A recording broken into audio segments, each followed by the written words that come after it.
நீங்கள் இப்போ இந்த வீடியோ பார்த்துட்டு இருக்கீங்களே, இந்த வீடியோ ஃபுல்லாக பார்த்துட்டு என்னோடய சேனலில் கூல் அண்ட் ஆயில் ரிமூவ் பண்ணுற வீடியோ எப்படின்னு போட்டிருப்பேன். அந்த வீடியோ பாருங்கள். கூல் அண்ட் ஆயில் எப்படி மாற்றுறதுன்னு சொல்லிட்டு அதுவும் ஒரு வீடியோ போட்டிருப்பேன். ஸோ இந்த வீடியோ பார்த்துட்டு அந்த வீடியோ மறக்காமல் பாருங்கள், ஓகேங்களா? இந்த வீடியோ உங்களுக்கு யூஸ்ஃபுல்லாக இருக்கும். ஒரு சில முக்கியமான விஷயம்லாம் நான் சொல்லியிருப்பேன். ஸோ பெருசாக இந்த வீடியோ லென்த்தெல்லாம் போகாது, சிம்பிளாக போடுறேன். ஸோ வீடியோ ஸ்கிப் பண்ணால் பார்த்துட்டு வீடியோ பிடிச்சிருந்தா லைக் பண்ணிக்கோங்க. ஹாய் மக்களே, என்னோடய MT-15 பைக்கில் ஏர் ஃபில்ட்ரு க்ளீன் பண்ணுறதை பற்றி பார்க்க போகிறோம். ஸோ வாங்க நம்ம ஏர் ஃபில்ட்ரு வந்து எப்படி க்ளீன் பண்ணுறதுன்னு சீட் ஓப்பன் பண்ணிவிட்டு இந்த ஸ்க்ரூ இருக்குது பார்த்தீங்களா, இந்த ஸ்க்ரூ ஓப்பன் பண்ணிக்கோங்க, ரிமூவ் பண்ணிடுங்க. இந்த ஸ்க்ரூ ரிமூவ் பண்ணிடுங்க. உள்ளே ஒன்று இருக்கும், அதுக்கப்புறமா இந்த பக்கமும் உள்ளே ஒன்று இருக்கும். அதுக்கப்புறமா இந்த பிளாக் கலர் இது இருக்குது பார்த்தீங்களா, இதோட ஸ்க்ரூ இது வந்து ரிமூவ் பண்ணிடுங்க. அந்த பக்கமும் அதே மாதிரி இருக்கும். ஸோ இதெல்லாம் ரிமூவ் பண்ணிட்டீங்கன்னா அழகாக இது வந்து வெளியில் வந்துடும்.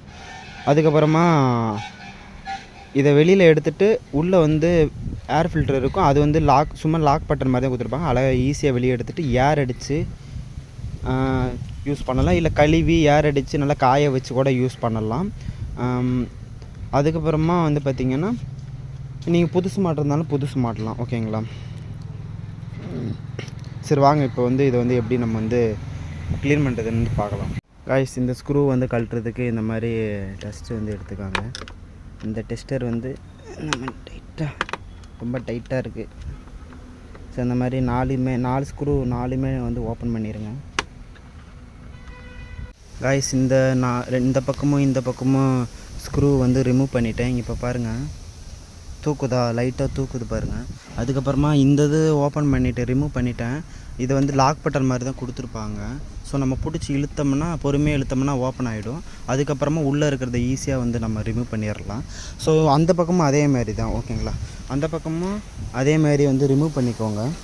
இதெல்லாமே ஓப்பன் பண்ணிட்டு இதை தனியாக வெளியே எடுத்துகிட்டு நம்ம க்ளீன் பண்ணி மாட்டிடலாம். ஸோ அதே மாதிரி திரும்பவும் அதே மாதிரி மாட்டிட்டு லாக் பண்ணிட்டோம்னா வேலை முடிஞ்சு. ஸோ நீங்கள் 10,000 கிலோமீட்டருக்கு ஒரு டைம் இந்த மாதிரி நம்மளே வந்து க்ளீன் பண்ணி மாட்டிக்கலாம். ஸோ நீங்கள் கடைக்கெல்லாம் போனீங்கன்னா ரேட் வந்து அதிகமாக கேட்பாங்க. 100, 150, 200 கிட்ட கேட்பாங்க. மக்களே, ஸோ நம்மளே ஏர் ஃபில்டர் க்ளீன் பண்ணலான்னு சொல்லிட்டு இதை மட்டும் ஈஸியாக கழட்டிடலான்னு பார்த்தேன். உள்ளே இது 2 கழட்டிட்டேன்.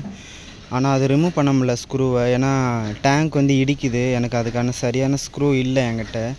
சின்னதாக வேணும், சின்னதாக இருந்தால் கழட்டலாம். ஆனால் கடையிலே சின்னது கிடையாது. ஸோ இந்த இது இருக்குது பார்த்தீங்களா, இதோட இந்த அளவுக்கு லென்த்தாக தான் இருக்கும் ஸ்க்ரூ.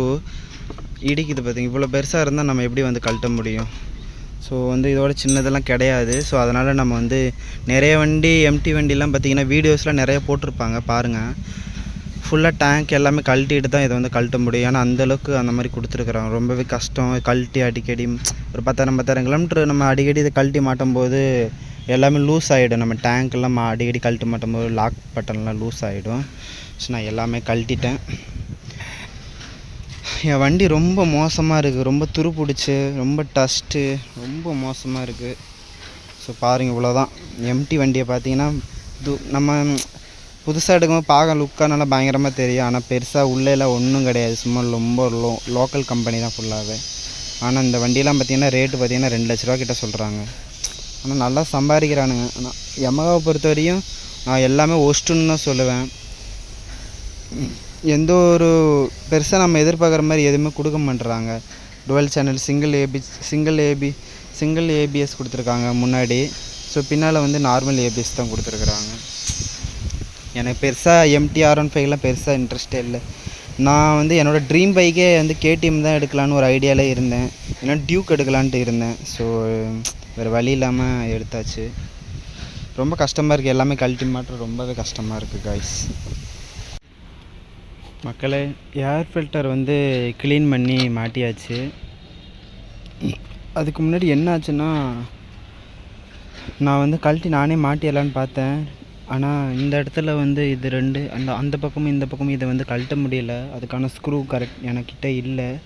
கடையில் கொடுத்து தான் நான் வந்து கழட்டி ஏர் ஃபில்டர் எடுத்து ஏர் அடித்து க்ளீன் பண்ணி மாட்டியிருக்கேன். ஸோ புதுசு தான் மாட்டுன்னு சொல்லியிருக்கிறாங்க. ஸோ இன்னும் கொஞ்சம் நாளைக்கு ஓட்டிட்டு அதுக்கப்புறம் புதுசு மாட்டிக்கலாம். ஏன்னா புதுசாக வண்டி எடுத்தவங்க ஒரு 25,000 கிலோமீட்டருக்கு ஒரு டைம் ஏர் ஃபில்டர் மாற்றுறது நல்லது. எனக்கு 20,000 கிலோமீட்டர் ஓடி இருக்குது. ஸோ இன்னொரு 8,000 கிட்ட கிலோமீட்டர் ஓட்டிட்டு நம்ம மாற்றிக்கலாம் அப்படின்னு சொல்லிட்டு தான் நான் வந்து மாட்டியிருக்கேன். ஒரு சில பேர்லாம் இந்த மாதிரி ஃபுல்லாக இதெல்லாம் கழட்டவே தேவையில்ல. அது ஈஸியாக கழட்டி ஏர் ஃபில்டர் மட்டும் ஈஸியாக வெளியே எடுத்து க்ளீன் பண்ணிடுறாங்க. டேங்க் எதுவுமே மொத்தமாக கழட்ட தேவையில்ல. ஒரு சில பேர் வந்து ஃபுல்லாக செட்டாக கழட்டி தான் ஏர் ஃபில்டர்லாம் மாற்றுற மாதிரி இருக்கும். அதனால் ஏதாவது பண்ணுறதுக்கு முன்னாடி கரெக்டான ப்ராப்பரான ஸ்க்ரூ வச்சுக்கிட்டு இதை வந்து ஈஸியாக வேலையை முடிக்க பாருங்கள். நான் வந்து என்கிட்ட இல்லாதனால அதை வந்து நான் கடையில் கொடுத்தேன், இது வந்து கழட்டி எடுத்தேன். இல்லைனா என்கிட்ட இல்லைன்னா நான் சுத்தமாக டேங்க்கை கழட்டுற மாதிரி ஆயிரும்.